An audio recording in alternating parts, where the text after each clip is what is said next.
Pero nakakapag-date pa naman. Ha? Nakakapag-date pa naman. Eto na nga. Nag-date kami once.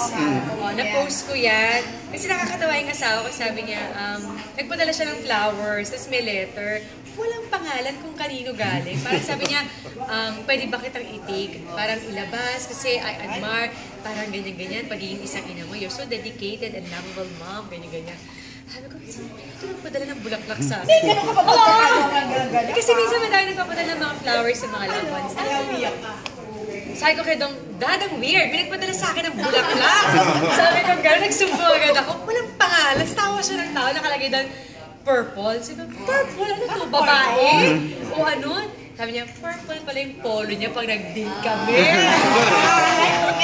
So, sobrang kilig ka lang haba ng hair mo, no? Oo, tapos after ko binuha yung telepono sa niya, kasi naman eh, napipreempt naman eh, ako yan! Sabi niya gano'n. Ang kulit-kulit mo. Wala na, nakakatawa. Kasi sabi ko nga siguro kaya, kahit may anak na kami, parang iba pa rin yung Parang pakiramdam. lalo kang minahal ni Dong ngayon. Wala namang dahilan na hindi.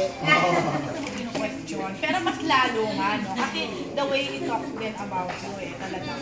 Tsaka sabi ko nga, talagang panalangin namin mag-asawa na maging strong yung family namin, lumaking mabait na bata si Sia, at marami pang dumating na supling.